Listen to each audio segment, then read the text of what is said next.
Hello everyone.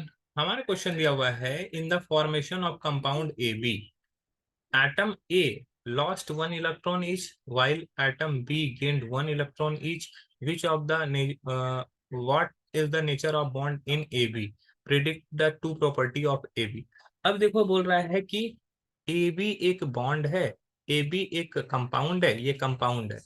अब इस compound में क्या कर रहा है कि ए जो है इलेक्ट्रॉन लूज कर रहा है। ए सपोज कर लो इसके आउटर मोस्ट सेल में कोई कुछ इलेक्ट्रॉन था, ये इलेक्ट्रॉन को क्या किया, इलेक्ट्रॉन इलेक्ट्रॉन लूज किया। ठीक है। और बी क्या किया, इलेक्ट्रॉन गेन किया, इलेक्ट्रॉन गेन किया। ठीक है। तो बोल रहा है कि कौन से नेचर का ये इलेक्ट्रॉन होगा। तो इलेक्ट्रॉन देखो, हमारे पास नंबर ऑफ जितने भी प्रोटॉन होते हैं उतने ही इलेक्ट्रॉन होते हैं। प्रोटॉन पे पॉजिटिव चार्ज होता है, इलेक्ट्रॉन पे नेगेटिव चार्ज होता है। तो अब इलेक्ट्रॉन लूज करेगा, सपोज कर लो, मान लो इसके पास एक्स प्रोटॉन था और एक्स इलेक्ट्रॉन था। ठीक है। तो इसका चार्ज क्या है, न्यूट्रल है। इसका चार्ज क्या है, न्यूट्रल है। पॉजिटिव उतना उतना ही निगेटिव। लेकिन जब ये इलेक्ट्रॉन लूज करेगा तो इलेक्ट्रॉन एक घट जाएगा। एक्स प्रोटॉन में कोई चेंजेस नहीं आएगा, लेकिन इलेक्ट्रॉन क्या हो जाएगा, x-1 इलेक्ट्रॉन हो जाएगा, सपोज कर लो।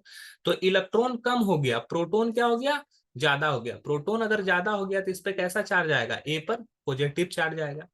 और बी क्या क्या कर रहा है, इलेक्ट्रॉन गेन कर रहा है। तो इलेक्ट्रॉन जब गेन करेगा तो उस समय प्रोटॉन तो वही रहेगा, प्रोटॉन में कोई चेंजेस नहीं है। इलेक्ट्रॉन गेन करेगा तो x+1 इलेक्ट्रॉन हो जाएगा, मतलब कि इलेक्ट्रॉन इस बार ज्यादा हो गया। तो इलेक्ट्रॉन ज्यादा होगा, इलेक्ट्रॉन पे निगेटिव चार्ज होता है तो बी माइनस होगा। तो ए पॉजिटिव और बी निगेटिव को मिलने से ये ए और बी बन रहा है। ठीक है। तो यहाँ पर जब पॉजिटिव होता है तो उसको हम लोग कैटायन बोलते हैं, और यहाँ पे जब निगेटिव होता है तो उसको हम लोग एनायन बोलते हैं। और कैटायन और एनायन से मिलने से जो कंपाउंड बनता है वो होता है आयनिक कंपाउंड। तो नेचर ऑफ कंपाउंड क्या है, ये आयनिक कंपाउंड है। Predict the two property of A B. अब ये इसका दो प्रॉपर्टी हम लोग को बनाना है, बताना है। तो पहला प्रॉपर्टी ये है कि it can conduct conduct electricity. अब ये इलेक्ट्रिसिटी कंडक्ट करता है इन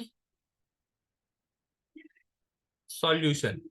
देखो इसका अगर सॉल्यूशन बनाओगे तो ये इलेक्ट्रिसिटी कंडक्ट कर पाएगा। क्यों, क्योंकि इसके पास चार्ज है, पॉजिटिव निगेटिव चार्ज है, तो इलेक्ट्रिसिटी आराम से कंडक्ट कर सकता है। और इसका दूसरा जो प्रॉपर्टी है कि ये स्ट्रांग बॉन्ड बनेगा, क्योंकि पॉजिटिव और निगेटिव होने की वजह से इलेक्ट्रॉन का यहाँ पे ट्रांसफर होता है। ये भी लिख सकते हो, this in A B type of compound electron electron transfer from one element to other. अब देखो क्या कि यहाँ पे इलेक्ट्रॉन क्या होता है, एक जगह से दूसरी जगह ट्रांसफर होता है। ठीक है। कैसे ट्रांसफर होता है कि ए जो है इसके आउटर मोस्ट सेल में कुछ इलेक्ट्रॉन था, बी इसके आउटर मोस्ट सेल में कुछ भी इलेक्ट्रॉन था। अब ये एक इलेक्ट्रॉन क्या कर रहा है, यहाँ ट्रांसफर करके ये डोनेट किया, और वही इलेक्ट्रॉन को क्या कर रहा है, बी क्या कर रहा है, एक्सेप्ट कर ले रहा है। ठीक है, स्टेबल होने के लिए।